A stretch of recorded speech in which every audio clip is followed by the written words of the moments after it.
título es El Evangelio es poder. Eso nomás. El Evangelio es poder. Romanos, les dije yo, capítulo 1, verso 16. Un texto que ustedes conocen y que hoy día queremos ver. Dice Romanos 1:16, porque no me avergüenzo del Evangelio, porque es poder de Dios para salvación a todo aquel que cree, al judío primeramente y también al griego. Leo de nuevo.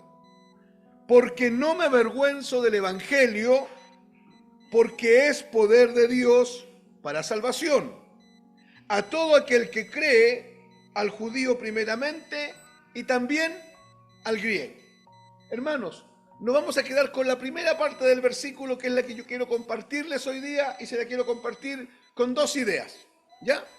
¿Cuál es la primera parte del versículo? Dice, porque no me avergüenzo del Evangelio, porque es poder de Dios para salvación a todo aquel que cree. Esa es la primera parte. Eso es lo que quiero que podamos estar viendo, estar revisando. Porque no me avergüenzo del Evangelio, porque es poder de Dios para salvación a todo aquel que cree. Eso. Y les dije yo que este versículo lo vamos a separar en dos ideas. La primera idea es, no me avergüenzo del Evangelio. Esa es la primera idea.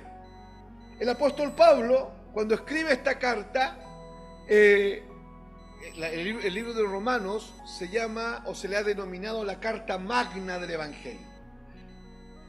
Todas las cartas del apóstol Pablo están apuntando a establecer el diseño de Dios de la iglesia y a explicar el Evangelio de Cristo, cómo el Evangelio de Cristo es revelado al ser humano por medio de la gracia de Dios.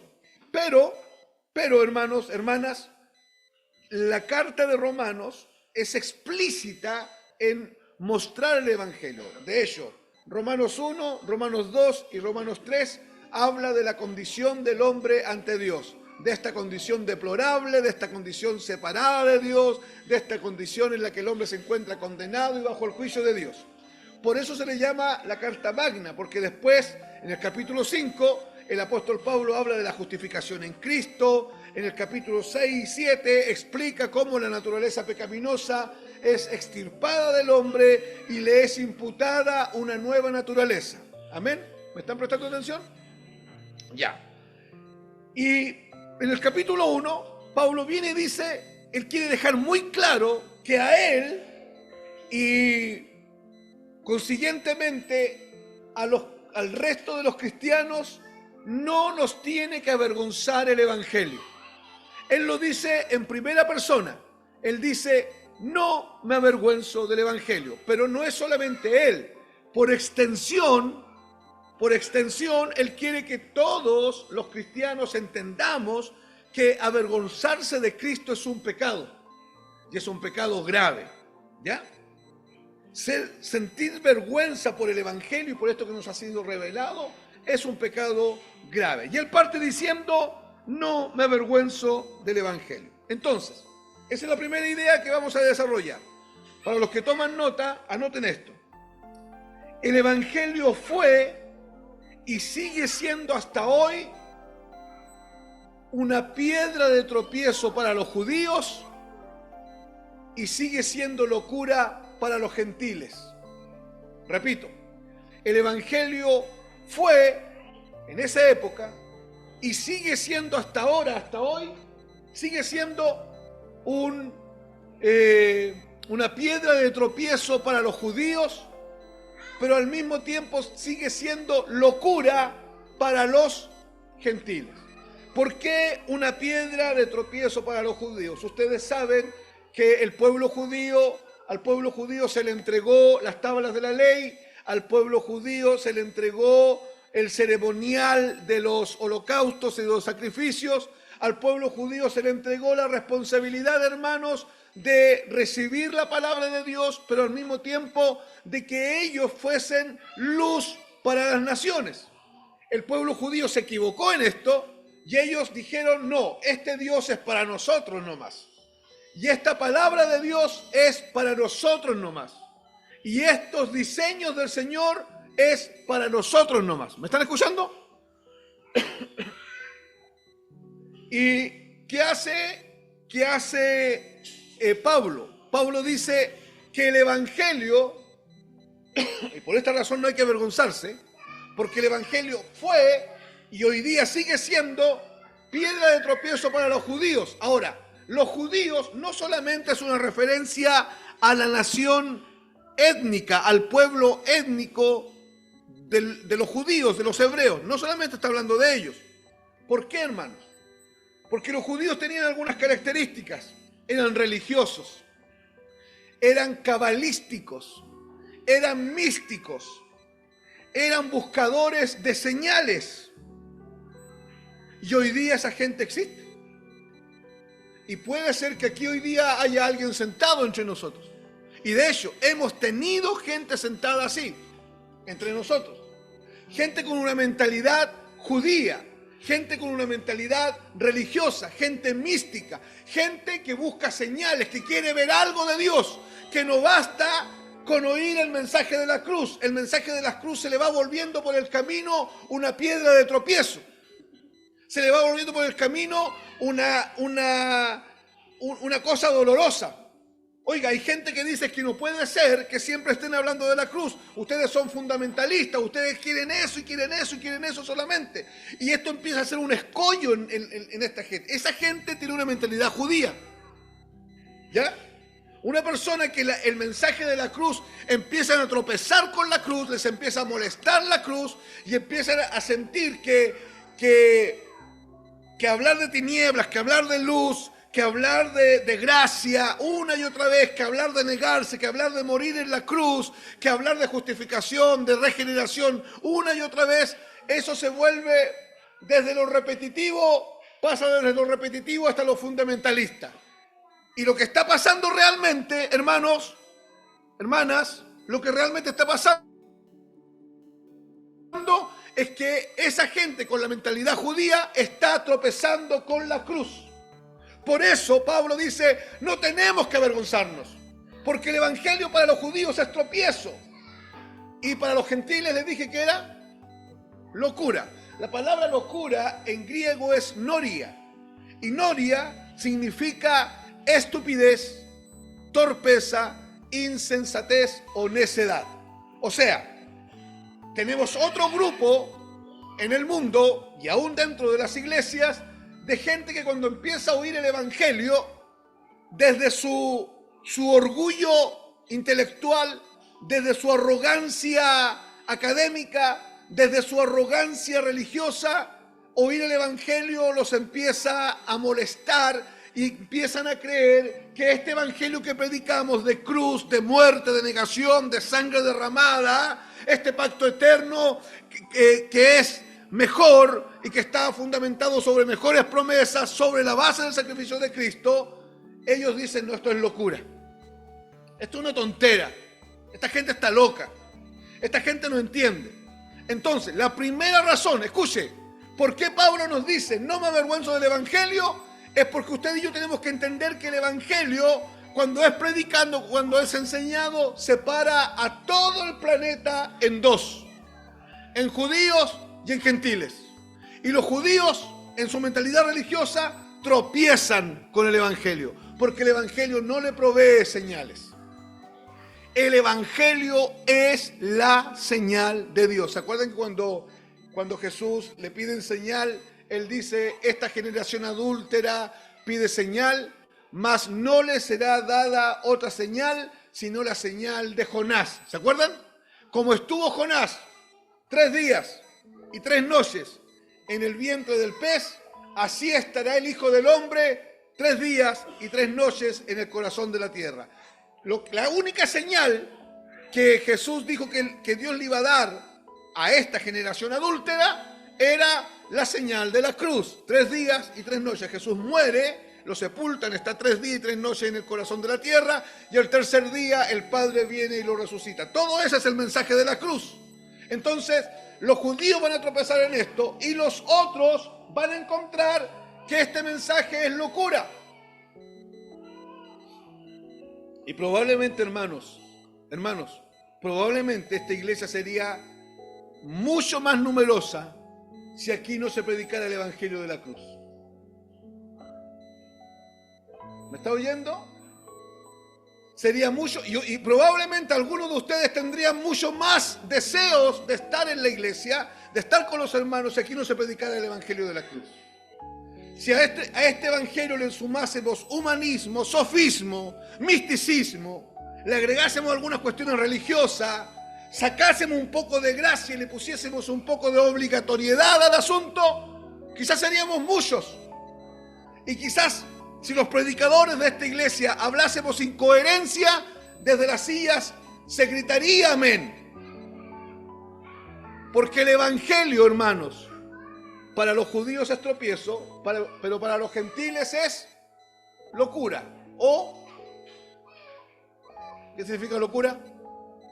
Estupidez, necedad. Por eso, hermano, usted no tiene que avergonzarse, porque cuando usted está compartiendo, yo ayer estuve compartiendo el evangelio con un grupo, y uno me dijo, oye, tú estás mal. Tú estás mal aquí en tu cabeza. ¿Sabes que se te oye y parece que eres un tipo inteligente, pero tú estás diciendo puras bestialidades, puras tonteras? Y yo me puse a reír. Y él me dijo, ¿y por qué te ríes? Porque el necio no soy yo. El necio no soy yo. Yo te estoy hablando un lenguaje que la única forma que tú lo puedas entender es por revelación. Yo lo sé. Y también sé que mientras yo te estoy hablando esto, si en tu mente no calza, tú vas a considerar que el mensaje es necio y que el mensajero es más necio que el mensaje. Pero esto no puede hacer, amados, que usted y yo nos avergoncemos. Por eso dice el texto, no me avergüenzo del evangelio. Amén. Segunda razón, ¿por qué no hay que avergonzarse del evangelio? Porque es la única provisión de Dios para salvación de los hombres. Nadie va a ser salvado por otro método. Nadie va a ser salvo por las obras, nadie va a ser salvo por el mérito personal, nadie va a ser salvo por la herencia. Nicolás no va a ser salvo porque es hijo mío. Nicolás es salvo porque él fue enfrentado a la cruz, él recibió fe para creer en Cristo y él fue salvado por la gracia de Dios. Si yo me pierdo, él no se va a perder. Si yo me alejo de Dios, él no tiene por qué alejarse de Dios. Si yo salgo de la iglesia, él no tiene por qué salir de la iglesia, porque la relación con Dios es única contigo. Y esa relación que usted tiene con Dios está sostenida sobre la única provisión de Dios para la salvación de los hombres, que es el evangelio. Por eso, cuando el evangelio ha sido revelado en nuestra vida, hermano, hermana, y yo entiendo esta verdad, yo no me puedo avergonzar. Cuando yo entiendo que a mí se me ha revelado, hermano, el único medio de salvación. No hay más. No hay más. Aunque te digan que si haces obras buenas se puede, aunque te digan que si tú tratas de obedecer por ahí va la cosa, aunque te digan que si tú tratas de aplicar el evangelio por ahí va la cosa. No, hermanos. La única forma de que el hombre sea salvo es por medio del evangelio, a través de la gracia, por medio de la fe. Amén. Tercera razón por qué no hay que avergonzarse del evangelio. Porque el evangelio saca a luz el pecado, la maldad y la depravación de los hombres. Hoy día si usted sale a la calle, toda la gente cree que es buena. Toda la gente cree que es perfecta. Y la gente te mira a ti con una actitud peyorativa, te mira a ti con una actitud displicente, te mira a ti o mira a otros, decimos acá en Chile, una mirada sobre el hombro, ¿cierto? Media déspota, media arrogante, soberbia. Pero cuando el evangelio llega al corazón de un hombre, ese hombre no queda sin excusa. Por eso, hermanos queridos, cuando usted se levanta en condenación sobre alguien, es porque usted no ha entendido por revelación el evangelio.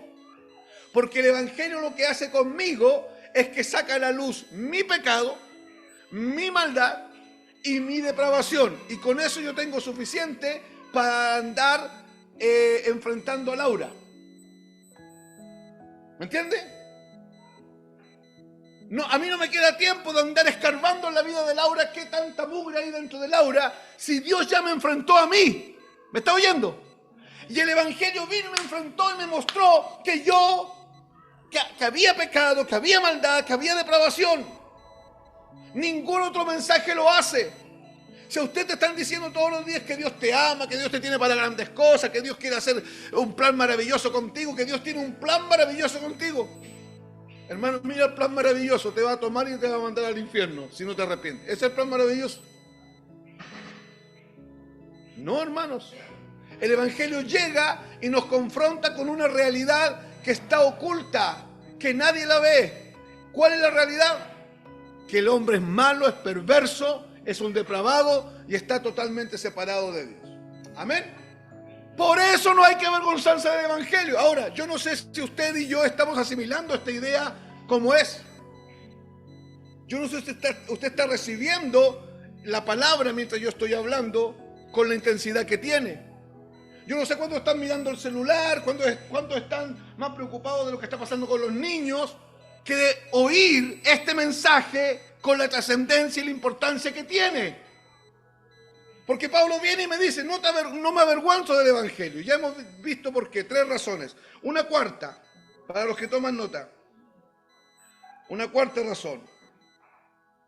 El Evangelio declara abominable el orgullo del hombre. Hermano, cuando empezamos a recibir revelación del Evangelio, ¿se acuerdan? Lo primero que nos pasa es que nos damos cuenta que no podemos. Pero es inaceptable en nuestra mente aceptar esa verdad. Y luchamos con ella. Yo luché con esa verdad. Con esa verdad de no poder hacer nada. Porque siempre hemos tratado de hacer algo para mejorar nuestra vida. Siempre hemos tratado de ordenar nuestra vida. Siempre hemos tratado de arreglar nuestra vida. Y habían cosas que hacíamos que parecía que nos daban resultados. Pero viene el Señor y nos dice, no, si no puedes hacer absolutamente nada. Separado de mí, Juan 15, nada podéis hacer. Entonces el Evangelio, hermano, declara abominable el orgullo del hombre. El Evangelio quebranta y desmenuza al hombre. Hermano, hermana, el Evangelio hace pedazos el orgullo, la soberbia del hombre. ¿Me está oyendo? ¿Con cuánta arrogancia llegamos acá? ¿Con cuánta arrogancia llego yo acá? ¿Con cuánta arrogancia me siento a oír el Evangelio? Hermano, arrogancia no es cruzar los brazos y levantar la nariz. Arrogancia es displicencia. Arrogancia es flojera y pereza que me dicen a mí que no necesito tanto a Dios. Arrogancia es displicencia frente a la palabra del Señor. Arrogancia es estar oyendo el Evangelio, pero ni inmutarme.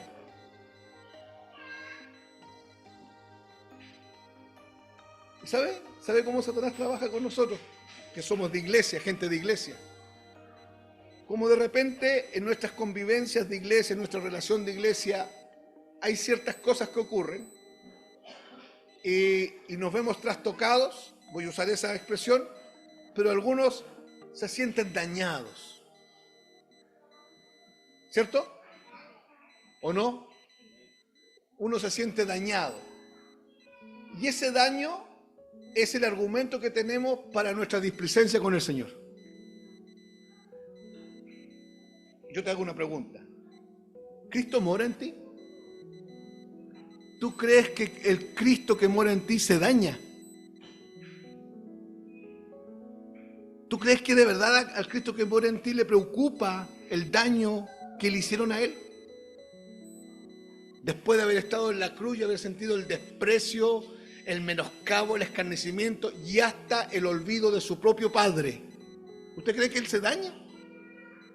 El Cristo que mora en ti, ¿tú crees que está dañado? ¿Sabe lo que se daña? La carne nuestra. Pero cuando mi carne se daña es una evidencia de que no estoy viviendo en la realidad del Evangelio por medio de la fe.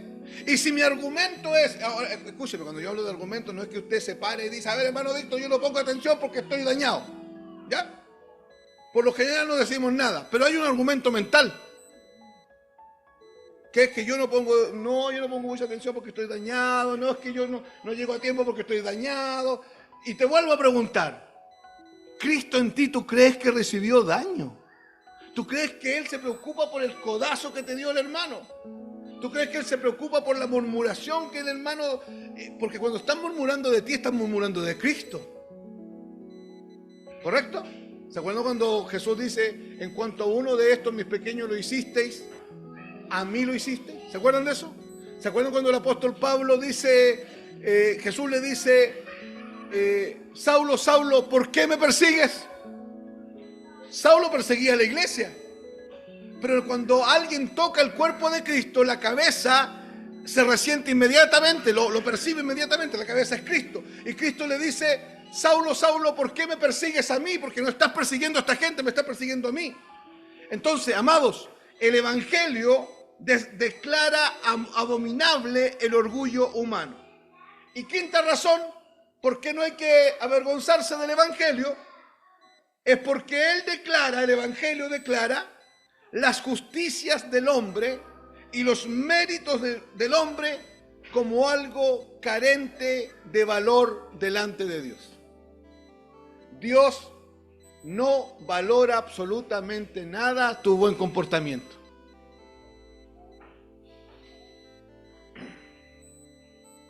Hermano, hay gente que desde un pedestal no va a tener problemas en juzgarte a ti. Desde su falsa moralidad, desde su hipocresía, no va a tener problema en juzgarte a ti. Desde ese falso mérito que él cree que tiene, no va a tener problema en humillarte y en juzgarte a ti. Pero hermano, el Evangelio, escuche esto, declara sin valor las obras de los hombres y declara sin valor los méritos de los hombres. Para Dios, todo lo que usted hace por Cristo, a Él no le importa. Porque a Él lo único que le importa es Cristo. Hermano, ¿está oyendo? A Él no le importa lo que usted hace por Cristo. A Él no le importa cuánto usted sirve a Cristo. Él no quiere que usted venga con una lista de cosas y venga y le diga, acuérdense de que van a haber algunos que van a llegar y le van a decir, Señor, Señor, ábrenos. En tu nombre hicimos. ¿Qué hicimos? Milagros, profetizamos y echamos fuera demonios. ¿Y cuál es la respuesta de Jesús? Apartados de mí, obradores de maldad. Sus obras no me importan. Nunca os conocí. Nunca tuvimos intimidad. Nunca vi a Cristo, porque a mí lo único que me importa es Cristo. Hermano, entonces el Evangelio viene y corta de raíz todas estas cuestiones que a la religión tanto le importan, o que a mi cabeza religiosa tanto le podrían importar. Amén. Ahora, otra cosa que es importante. ¿Cuántas veces usted ha oído esto? Y ya no le sale ni un amén. ¿Sabe por qué? Porque probablemente usted tiene almacenada esta idea en su cabeza, pero usted necesita revelación de este asunto para que todas esas falsas concepciones de lo que somos caigan al suelo y se manifieste Cristo en nosotros. Colosenses 1:27, no lo busque, pero el texto dice que el misterio que estuvo oculto por edades y por siglos y que en este tiempo, pero ahora dice, os ha sido dado a conocer. ¿Y cuál es el misterio? Cristo en vosotros, la esperanza de gloria. Amén. Como decía la primera parte del texto de Romanos 1:16, ¿por qué no? No me avergüenzo del Evangelio, porque es poder de Dios. Entonces, ¿cuál es la segunda idea que vamos a desarrollar? El Evangelio es poder de Dios. Ya, lo primero que quiero decir de esta segunda idea es que El evangelio es dunamis. Ahí donde dice la Biblia poder, en griego dice dunamis. ¿Ya? Dunamis. ¿Y qué es dunamis? Es dinamita.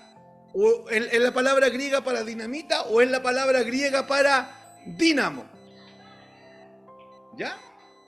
Eso es dunamis. Cuando la Biblia dice que el evangelio es poder, está diciendo el evangelio es un dínamo. ¿Qué es un dínamo? Es una fuente de poder, de energía. ¿Qué es una dinamita? Es algo que cuando explosa genera una onda expansiva. Y el evangelio, cuando es puesto por Cristo mismo, por el Espíritu de Dios dentro de nosotros, ese evangelio genera una onda expansiva, escuche, de transformación de vida. Esta es otra razón que esta es la primera razón, perdón, que usted tiene que entender, que yo tengo que entender por qué Pablo dice que el evangelio es poder. Ahora, ¿sabe? Esto es tremendo. ¿Se acuerda que vimos el atributo de la omnipotencia semanas atrás? Cuando la Biblia dice que el evangelio es poder de Dios, está diciendo que en el evangelio, hermanos, que en el evangelio o el evangelio lleva en sí la omnipotencia de Dios. Y esto, hermano, es glorioso. Porque ¿qué es lo que es la omnipotencia? Es un atributo que dice que Dios tiene todo el poder en todos los planos, en el mundo visible y en el mundo invisible. Que Dios tiene todo poder para realizar cualquier cosa. Dios puede hacer que el ciego vea y que el muerto resucite. Dios le llama, leímos delante, Rebeca nos hizo leer un texto, Dios le llama a las cosas que no son como si fuesen. ¿Por qué? Por su omnipotencia. Dios puede dar vida donde hay muerte. Dios puede crear una nueva creación cuando nada lo puede hacer. Hermano, el evangelio no mejora nada, el evangelio no arregla nada. Nosotros no venimos acá, no nos congregamos y no oímos el evangelio a nuestras vidas. No oímos el evangelio para ser mejores personas. No oímos el evangelio para que Dios, porque somos un 100% y tenemos un 95% malo, pero tenemos un 5% bueno en nuestra vida y Dios dice, ya, te voy a arreglar el 95% malo que tienes. No, hermanos, eso no hace el evangelio. El evangelio me mira, me examina y decreta sobre mí que soy un pecador, que soy un depravado, que no hay nada bueno en mí, que estoy bajo el juicio de Dios y que estoy condenado al infierno eternamente. ¿Qué hace el evangelio? Me toma y crea algo nuevo, algo que no existía, una nueva creación. Cristo y usted, una sola cosa. Pero para que eso ocurra, se necesita del poder de Dios. Por eso es que no podemos dejar de predicar el poder de Dios.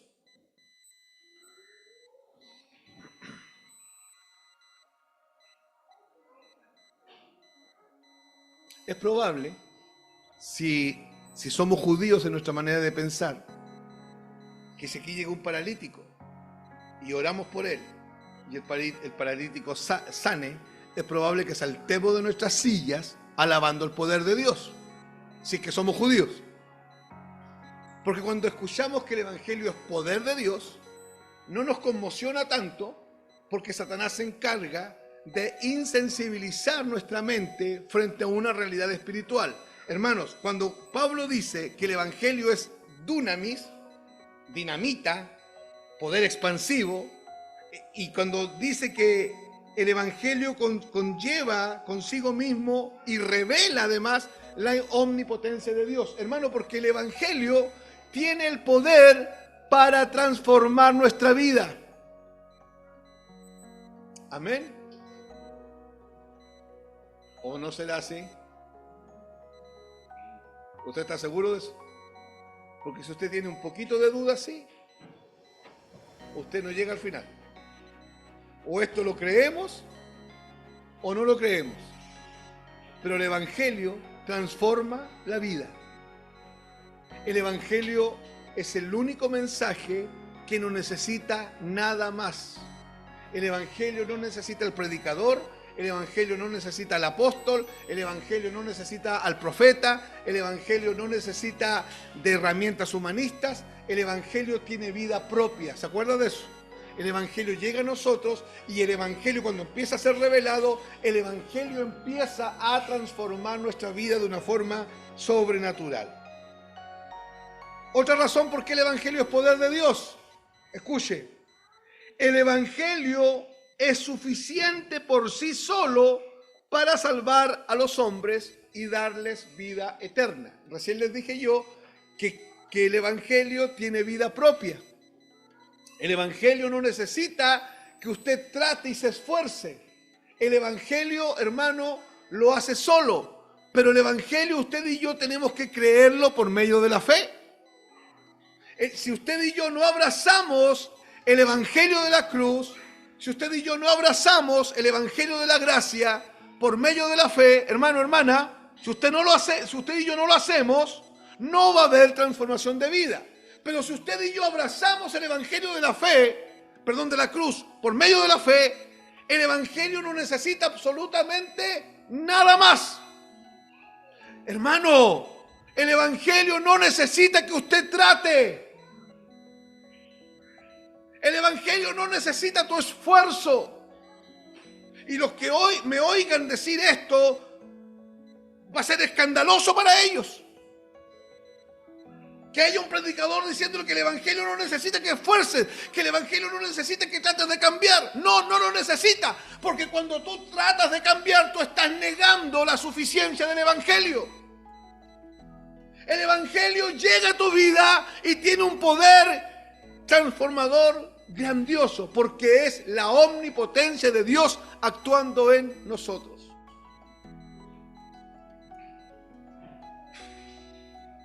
Satanás te tiene muy acostumbrado a mirar tu vida con tus deficiencias, con tus errores, con tus hierros, con tus pecados, con tus limitaciones. Y probablemente miras a los que sabes, y hermano, perdonen que lo diga, pero tengo que decirlo. Probablemente miras a los hermanos de tu iglesia que sabes que pecaron y más decepción sientes. El problema es que no sabemos los pecados de todos. ¿Amén, iglesia? No lo sabemos. No lo sabemos. Pero probablemente miras a aquellos hermanos que pecaron, que te generaron decepción, y de alguna manera niegas la eficiencia del poder de Dios. Pero hermano, estás equivocado, porque el Señor, el Evangelio en aquel hermano que pecó es suficiente para perdonarlo, mantenerlo justificado y llevarlo hasta el final. Entonces, Satanás usa una herramienta. No se distraiga, escúcheme, hermano, escúcheme. Satanás usa una herramienta. ¿Cuál es la herramienta? Hacer mirar tu vida, tu deficiencia, tu limitación, tu incapacidad, tu hierro, para decirte no vas a llegar al final.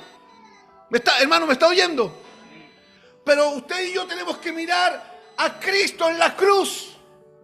Usted y yo tenemos que mirar la obra de Cristo en la cruz, que es suficiente. Usted y yo tenemos que mirar la obra de Cristo, que es poderosa. Hermanos, les recuerdo un episodio de la cruz, porque yo lo encuentro extremadamente poderoso. Cuando usted lee un evangelio, hay un evangelio que dice que un ladrón lo injuriaba, porque estaba Jesús al medio de dos ladrones, ¿se acuerdan? Y de repente dice la Biblia que uno le dijo: Señor, acuérdate de mí cuando vengas en tu reino. Eso dice un evangelio. Entonces, cuando uno lee ese evangelio, queda en la cabeza humanista de los evangélicos, queda esta idea: que está Jesús al medio y que hay un ladrón malo y aquí hay un ladrón bueno. Raro eso, ¿eh? Un ladrón bueno y uno malo. Si el ladrón son los dos malos, pues. ¿Ya? Pero la gente tiene la idea de que hay un ladrón malo y uno bueno que reaccionó desde su bondad. Pero cuando usted va al otro evangelio, ¿sabe lo que dice el otro evangelio? Que los dos ladrones le injuriaban, meneando la cabeza y diciéndole: ¡Ea! Si eres hijo de Dios, desciende de esa cruz, sálvate a ti mismo y sálvanos a nosotros. Y dice, y así le injuriaban sin cesar. Y de repente, uno de esos perversos que estaba al lado de él, reacciona por el poder del evangelio que le fue revelado. Porque el que estaba clavado ahí en la cruz, en el centro, era el evangelio. ¿Está oyendo? No era un judío común, era Cristo, y Cristo es el evangelio, y el evangelio es Cristo. Y desde esa cruz salió poder de Dios. Y un ladrón al lado se ve trastocado en sus entrañas. Estaba recién injuriándolo y algo lo hizo decir: Señor, acuérdate de mí cuando vengas en tu reino. Al punto que hace callar al otro ladrón y le dice: cállate. Y tú ni siquiera delante de Dios mismo temes. ¿Quién le mostró que el que estaba clavado en la cruz era Dios? Pero ese es el poder del evangelio, pues, hermano. Y el mismo evangelio le dice: hoy estarás conmigo en el paraíso. Toda tu vida indica que tienes que arder en el infierno, pero el evangelio te dice: hoy estarás conmigo en el paraíso. Usted estará con el Señor en el paraíso. Deje de mirar su vida. Deje de mirar su vida, porque si usted se sigue mirando a usted, no va a llegar al final. Mire a Cristo. Mire, hermanos, yo quiero que me miren un poquito, por favor. Deje de mirar los dedos que lo apuntan. Detrás de esos dedos está la religión. Detrás de esos dedos está la hipocresía de gente tan pecadora como usted. Mire a Cristo. Mire la cruz, porque de la cruz sale una sola palabra: Padre, perdónalos, porque no saben lo que hacen. Deja de mirar al que te acusa. Deja de llenarte de rabia con el que te acusa. Porque mi Biblia dice: ahora pues, después de la cruz, ninguna condenación hay para los que están en Cristo Jesús, los que están en el misterio que ha sido revelado. Deja de llorar lágrimas de cocodrilo. Deja de llorar sobre la leche derramada. Deja de decir: no puedo. Tú no puedes, pero Cristo en ti sí puede. Hermano, ojo, quiero corregir un concepto. Dios no restaura. No, Dios no restaura, nunca. Pero cuando alguien peca, Dios lo restaura. No existe la restauración en el pacto eterno. ¿Cómo es eso? No, es que siempre Dios ve a Cristo. Lo que hace Dios es darle continuidad a la vida que tú tienes en Cristo. El perdón siempre está sobre ti, la justificación siempre está sobre tu vida. El arrepentimiento lo que hace es hacer efectiva toda esa gracia que Cristo derramó en la cruz. Por eso el evangelio es poder, y por eso usted y yo no podemos avergonzarnos del evangelio. Y no importa si aquí vamos a ver 5 sentados, 20, 100, eso no importa. Importa la cruz. ¿Sabe, hermanos? Yo tengo autoridad para hablar lo que estoy hablando. Hay episodios de nuestra vida que todo se nos desarma. ¿Sí o no? Todo se desarma. Y el evangelio va a impedir que todo se desarme. Se puede desarmar todo a tu alrededor, pero la vida en Cristo no. Porque la vida en Cristo depende de la omnipotencia de Dios que nos fue dada. Amén. Otra idea que quiero que anote. No, pero me acompaña a 2 textos. Jeremías, voy terminando, ya me quedan dos puntitos y terminamos. Jeremías 13:23. Jeremías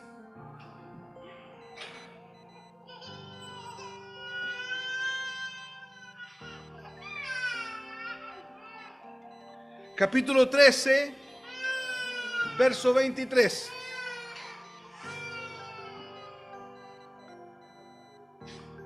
¿Lo encontró?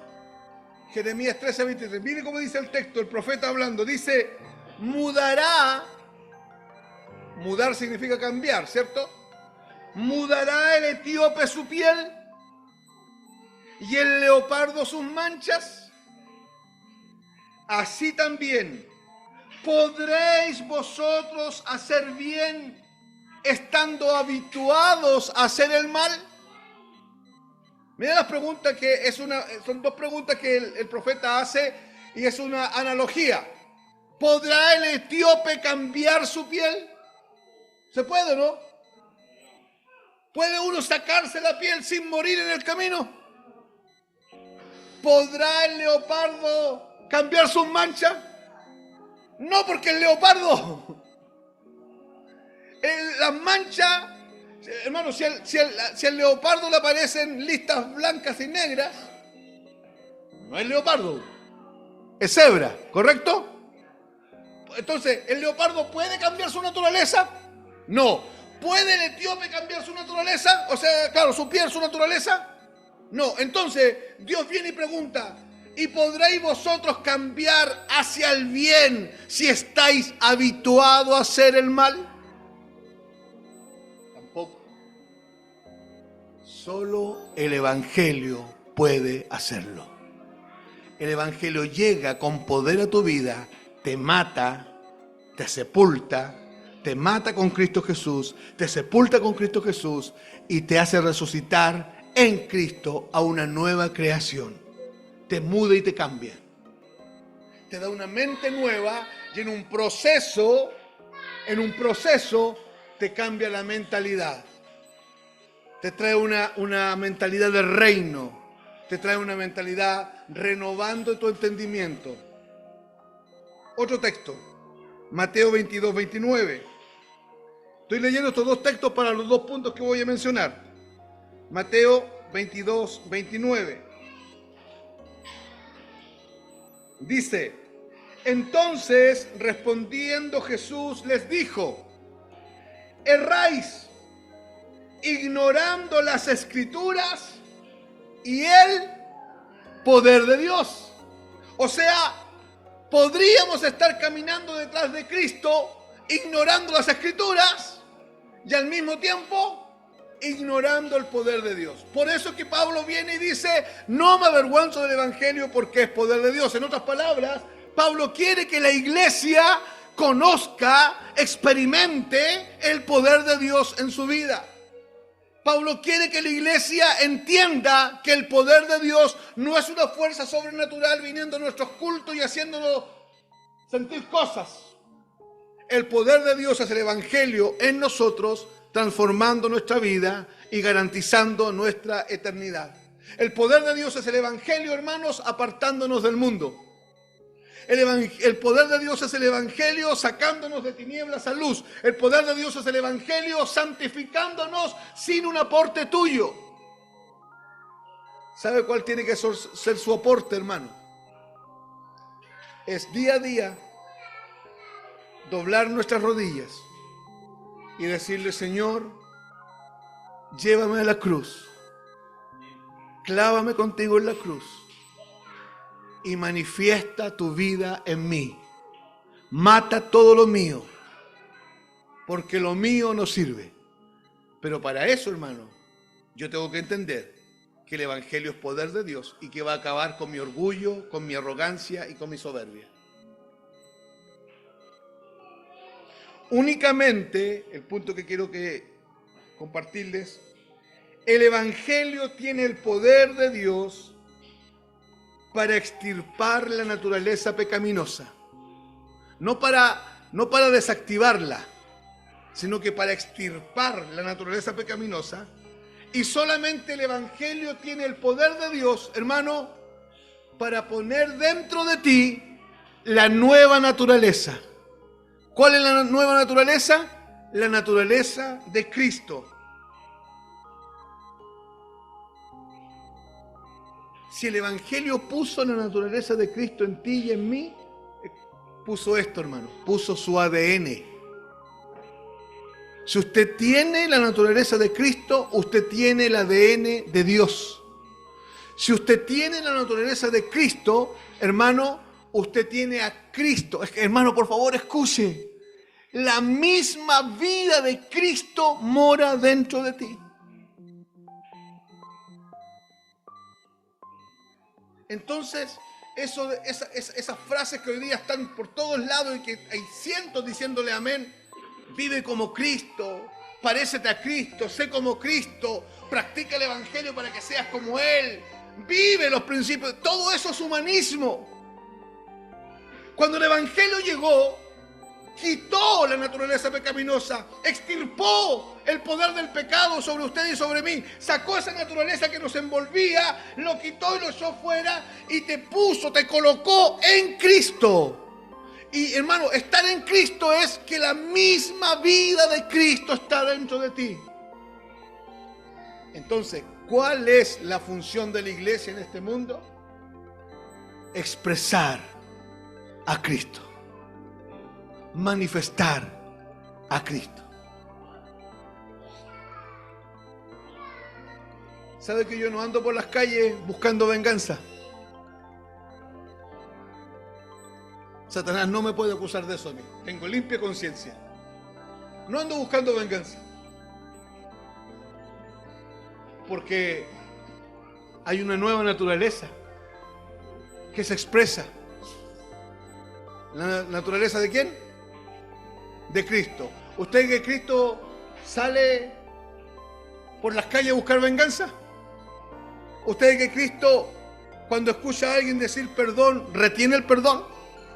De hecho, Cristo ni siquiera necesita que alguien le pida perdón. Cristo desata perdón. Ahora, ¿qué vida tiene usted? ¿Una vida parecida a la de Cristo? ¿Una vida que se asemeja a la de Cristo? ¿Una vida que tiene ciertas cosas de Cristo? ¿Qué vida tiene usted? ¿La misma vida de Cristo? Deje que se exprese. No se complique más. Pero sabe, es tan sencillo que cuesta aceptarlo. Es demasiado sencillo. Pero ¿cómo, hermano Víctor? O sea, ¿cómo? A ver. Hermano, si yo no sé, no puedo explicar la encarnación, no puedo explicar esto, no puedo explicar esto otro, estoy lleno de cosas medias raras que de repente dudo, de repente me desanimo. Ya, pero usted recibió a Cristo. ¿Usted abrazó la cruz? ¿Usted está en la lista de los justificados por medio de la fe? Entonces usted tiene la misma vida de Cristo. Eso dice la Biblia, Gálatas 2:20. Con Cristo estoy juntamente y ya, dígalo fuerte, ya, más ahora Cristo vive, de nuevo, más ahora, fuerte, más ahora, ¿quién vive en ti? ¿Qué vive Cristo en ti? La misma vida, hermano, la misma vida. Él lo dice él, no lo estoy inventando yo.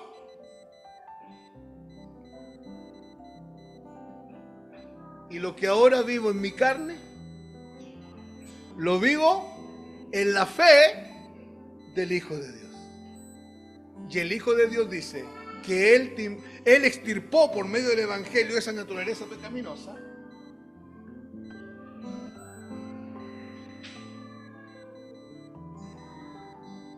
¿Sabe? Hay tanto hipócrita con Biblia en las manos que dicen, no, es que esto no se puede perdonar. Y hay tanto hipócrita que la lista de ellos es más larga que la de otros. Hermanos, cuando tú moriste con Cristo, la naturaleza pecaminosa fue extirpada. Si tú pecaste en el camino, no dejaste de ser hijo de Dios. La gracia sigue ahí. El Espíritu de Dios sigue dentro de ti, gimiendo y gritando arrepentimiento. El perdón ganado en la cruz por Cristo, no por tus méritos, no porque tú te portas bien. Cristo ganó el perdón en la cruz. El perdón de Dios sigue ahí. La justificación por fe sigue ahí. Usted solo tiene que decir: Señor, perdón, me arrepiento desde mis entrañas. Porque dentro de ti está la misma vida de Cristo. Amén. Y el último punto: el Evangelio es Cristo. Por eso es que es poder. Y Cristo es el Evangelio. Por eso es que es poder. Es la vida de Cristo en nosotros. Es su vida que se expresa en y a través de nosotros. ¿Sabe? Yo ayer estuve con un grupo de personas. Yo era el único cristiano. Y me la arreglé para llegar a un momento de compartir el Evangelio. Me la arreglé, me la ingenié para poder compartir el Evangelio y no salir de ahí con un rato más. Pero hubo un momento que me acordé de ustedes. Y inclusive lo dije en voz alta. Qué diferente es estar con la iglesia del Señor a estar con un grupo de gente en tinieblas simpática, buena onda, buena tela, relajados, pero en tinieblas, sin Cristo, sin la vida de Cristo, sin la vida de Cristo. Qué diferente es a estar con este grupo, que son Cristo, y ustedes son Cristo solo por el Evangelio. Si no, sería imposible. Es el Evangelio que abre la compuerta de la revelación para que usted conozca a Cristo, porque a Cristo se conoce solo por revelación. Amén. No me avergüenzo del Evangelio, porque es poder de Dios a todo aquel que cree. ¿Usted creyó? ¿Usted creyó, hermano? Hermano, ¿usted creyó? No se avergüence, porque es. Pero poder de Dios, ¿para qué? Para transformación de vida, para cambios de vida, para mantenerte en el reino de la luz pese a ti mismo, para hacer efectivo el nuevo pacto en tu vida, el pacto eterno, el que ganó Cristo sobre la base de su propia sangre, el pacto que está fundado sobre mejores promesas. Ese pacto. Termino con un paréntesis. El antiguo pacto consistía en esto: haz esto, haz esto, haz esto, haz esto, haz esto, y Dios te bendecirá aquí, te bendecirá acá, te bendecirá acá y te bendecirá acá. Pero si no haces esto, no haces esto y no haces esto y no haces esto, las maldiciones te alcanzarán. Es el antiguo pacto. ¿Le gusta ese pacto?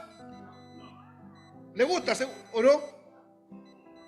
Si usted hace, dice, si usted oye las palabras de Dios, si usted guarda las palabras de Dios, y si usted las lleva a cabo, las palabras de Dios, bendita serás en el campo, bendito serás en la ciudad, bendito será tu entrar, bendito será tu salida, bendito será el vientre de tu mujer, bendito serán tus hijos, bendita será el grano, bendito será el trigo, bendita será tu tierra, bendito será tu ganado, bendito será tu entrada y tu salida, desde ahora y para siempre.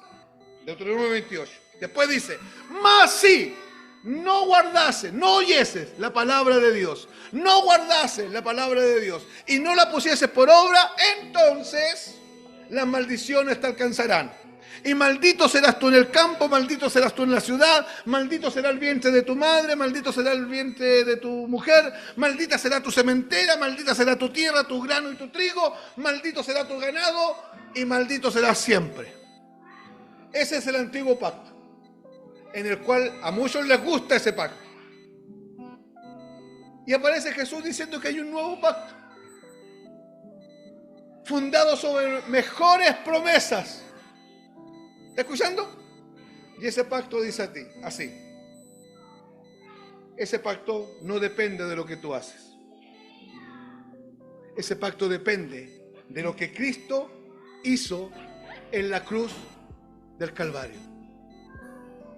Ese pacto jamás, oiga, permitirá maldición sobre ti. ¿Sabe por qué? Porque ese pacto hizo que el Hijo de Dios se hiciese maldición para que tú fueses hecho bendición. El pacto eterno es liberado sobre el hombre solo por el Evangelio. ¿Con qué pacto se va a quedar? El nuevo pacto se recibe por fe. El nuevo pacto está ligado a la cruz. Jesús, en la última Pascua, toma la copa y dice: esta copa es el nuevo pacto o el pacto eterno en mi sangre. Hermanos, vivamos en el nuevo pacto. En el nuevo pacto no se trata de cambiar, no se trata de guardar. Hermano, ni siquiera se trata de oír. El nuevo pacto es todo por gracia, por fe, por revelación. ¿Sabe cómo se llamaba el antiguo pacto? El pacto de muerte o pacto de condenación. ¿Sabe cómo se llama el nuevo pacto? El pacto de vida eterna, donde no hay ninguna condenación. Amén. Padre, gracias por el Evangelio, por Cristo clavado en la cruz, por Cristo sepultado y por Cristo resucitado. Gracias por la iglesia que hoy día está acá. Gracias, Señor. Yo te pido que renueve nuestro entendimiento, que corra los velos de tinieblas, que alumbre los ojos de nuestro entendimiento, que proveas y manifiestes a Cristo en nuestra vida. Hágalo, Señor. Saca, Señor, los falsos conceptos que tienen algunos agónicos. Saca, Señor, las falsas ideas de tratar. Porque cuando empezamos a tratar y vemos que el otro no trata, nos sentimos superiores. Y después de que tratamos, nos enfrentamos a la frustración de que no producimos nada con nuestro esfuerzo. Enséñanos a creer que el Evangelio es suficiente. Poder de Dios. Gracias por este tiempo. Bendice a los hermanos enfermos. Prepara nuestro corazón para el día martes, para el día miércoles, para el fin de semana en Puerto Montt, para el domingo acá. Usa a mi hermano Juvencio, usa a mi hermano Ronnie, Señor. Danos una semana fructífera en Cristo Jesús. Enséñanos a deleitarnos en el nuevo pacto. Saca nuestras caras de viejo pacto y enséñanos a deleitarnos en el nuevo pacto, Señor. Muchas gracias. En el nombre de Jesús. Amén y amén.